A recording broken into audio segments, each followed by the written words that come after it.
Welcome back.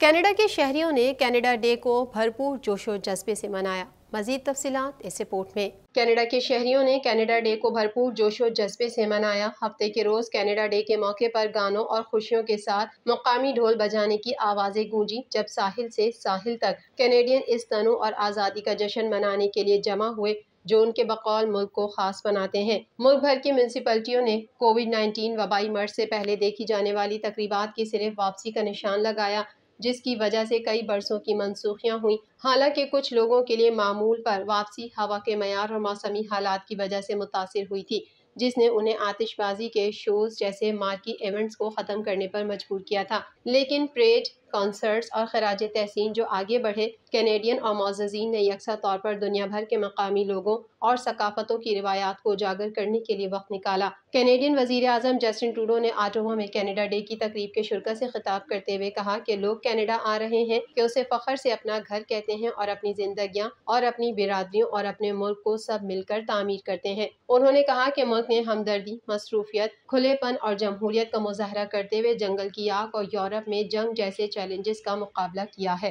Canada day کے موقع پر جہاں کینیڈا بھر میں تقاریب کا انعقاد کیا گیا، وہیں برلنگٹن میں کینیڈا ڈے کی تقریب کے دوران سٹیزن شپ کی تقریب کا بھی انعقاد کیا گیا، جس میں نئے کینیڈین شہریوں سے حلف لیا گیا۔ تقریب میں کینیڈا کی فیملی منسٹر کرینا گولڈ نے خصوصی شرکت کی، جبکہ برلنگٹن کی میئر میرین میڈبارٹ سمیت شہریوں نے بڑی تعداد میں شرکت کی۔ کینیڈا ریونیو ایجنسی 5 جولائی کو اہل کینیڈینز کو طویل عرصے سے وعدہ کردہ گروسری ریبیٹ کی ادائیگیاں جاری کرے گی۔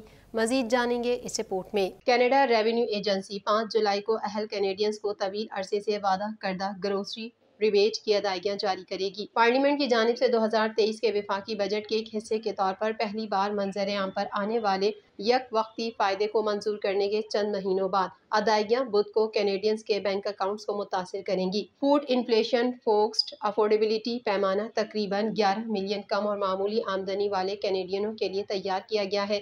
بنیادی طور پر دوبارہ برانڈڈ جی ایس ٹی چھوٹ میں اضافہ، ادائیگی کینیڈا کے جی ایس ٹی یا H S T tax credit system کے ذریعے سہ ماہی جی ایس ٹی یا ایچ ایس ٹی ادائیگیوں کے ذریعے جاری کی جائے گی۔ وہ افراد اور خاندان جو جنوری 2023 کے لیے جی ایس ٹی یا ایچ ایس ٹی کریڈٹ ادائیگی حاصل کرنے کے حقدار تھے اور انہوں نے اپنے تازہ ترین ٹیکس گوشواروں کو جمع کرایا ہے، انہیں یہ چھوٹ ملنے کی توقع کرنی چاہیے۔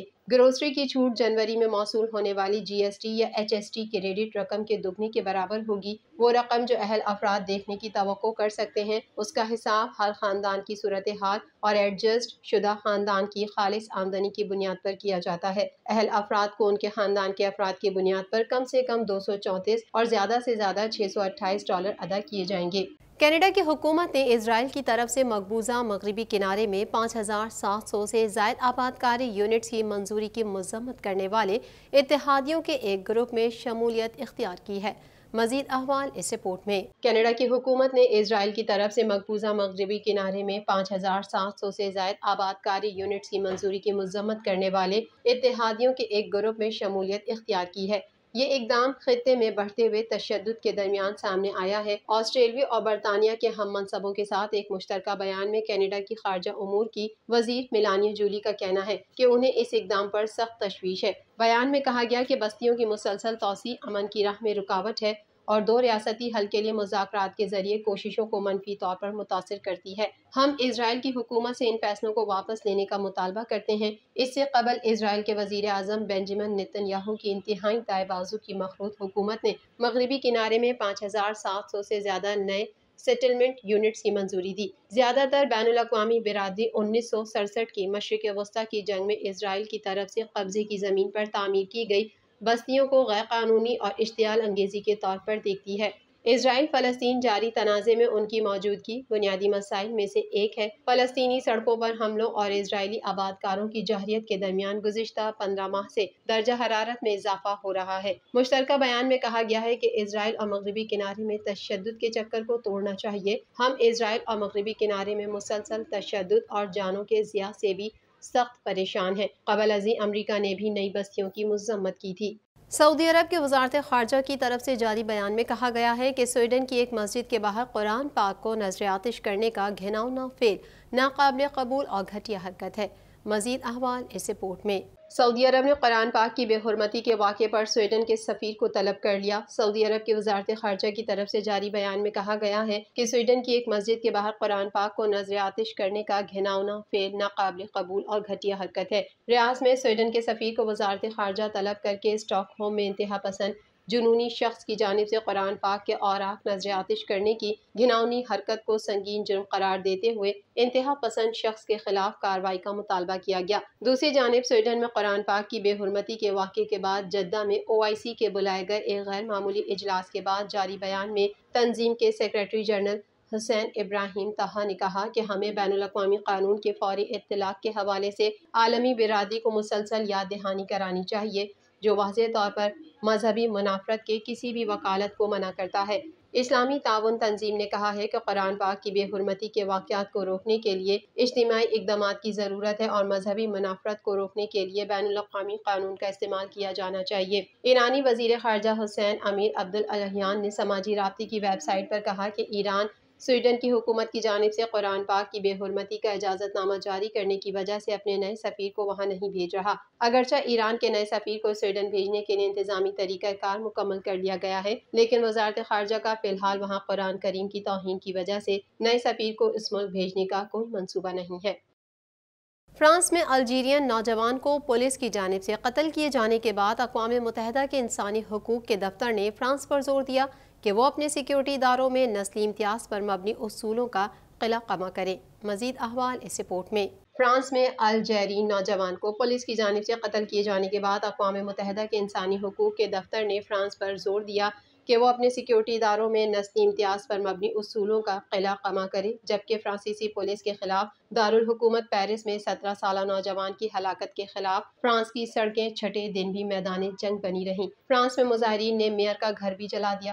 احتجاج کے دوران مزید 700 دکانیں اور بینک جلاؤ گھیراؤ سے متاثر ہوئے۔ جھڑپوں میں 200 سے زائد پولیس اہلکار زخمی ہو گئے جبکہ گرفتار مظاہرین کی تعداد 3000 سے تجاوز کر گئی۔ تفصیلات کے مطابق فرانس کی سڑکیں چھٹے دن بھی میدان جنگ بنی رہیں۔ جلاؤ گھیراؤ اور لوٹ مار کا سلسلہ رکنے کا نام نہیں لے رہا۔ کئی علاقوں میں سوشل میڈیا سائٹس بھی جزوی طور پر بند کر دی گئیں۔ پیرس کے میئر کا گھر بھی جلا دیا گیا۔ فرانسیسی صدر نے موجودہ صورتحال کے پیش نظر دورہ جرمنی ملتوی کر دیا۔ عالمی میڈیا رپورٹ کے مطابق پرتشدد مظاہرے روکنے کے لیے ملک بھر میں 45,000 سے زائد اہلکار تعینات ہیں۔ ہیلی کاپٹرز کے ذریعے شورش زدہ علاقوں کی فضائی نگرانی بھی کی جا رہی ہے جبکہ متاثرہ علاقوں میں بختر بند بھی تعینات کر دی گئی ہیں۔ دوسری طرف ہلاک ہونے والے نوجوان نائل کی دادی نے فسادات کے خاتمے کا مطالبہ کر دیا۔ فرانسیسی میڈیا کے مطابق نادیہ کے نام سے شناخت کی جانے والی خاتون کا مقامی میڈیا سے انٹرویو میں کہنا تھا، گاڑیوں نے آپ کے خلاف کچھ نہیں کیا، اسکولوں نے آپ کے خلاف کچھ نہیں کیا، بسوں نے آپ کے خلاف کچھ نہیں کیا، انہیں کسی قسم کا نقصان مت پہنچائیں، مجھے عدلیہ پر بھروسہ ہے، جس پولیس اہلکار نے مہلک گولی چلائی اسے سزا ملنی چاہیے۔ حملہ آوروں نے رات کو پیرس کے ایک مضافاتی میئر کے گھر کو آگ لگائی اور جان بچانے کے لیے وہاں سے بھاگنے والی ان کی بیوی اور بچوں پر راکٹ فائر کر دیے۔ واقعے کے وقت میئر ونسٹن جین براؤن گھر پر نہیں تھے لیکن ان کی اہلیہ کی ٹانگ ٹوٹ گئی اور ایک بچہ بھی زخمی ہوا۔ وزیر اعظم ایلزبتھ بارن نے اس واقعے کو ناقابل برداشت قرار دے دیا اور اسے قتل کی کوشش قرار دیا۔ دوسری جانب اقوام متحدہ کے انسانی حقوق کے دفتر کی ترجمان روبینا شمدسانی نے جنیوا میں ایک پریس بریفنگ میں کہا کہ ہمیں فرانس میں پولیس کے ہاتھوں 17 سالہ شمالی افریقی نژاد الجیرین نوجوان کی ہلاکت پر تشویش ہے۔ یہ فرانس کے لیے ایک لمحہ فکریہ ہے کہ وہ قانون نافذ کرنے والے اداروں میں نسل پرستی اور امتیازی سلوک کے گہرے مسائل کو سنجیدگی سے حل کرے۔ واضح رہے کہ اس سے قبل بھی بین الاقوامی حقوق کی تنظیموں جیسے ایمنسٹی انٹرنیشنل اور ہیومن رائٹس واچ کے جاری کردہ بے شمار بیانات میں فرانسیسی حکومت سے شہریوں کی شناخت کے دوران امتیازی بالخصوص نسلی پروفائلنگ کے طریقہ کار کو بدلنے کا مطالبہ کیا جا چکا ہے۔ TNN TV کے نیوز بلیٹن میں فی الحال اتنا ہی۔ مزید خبروں اور اپڈیٹس کے لیے دیکھتے رہیے TNN TV۔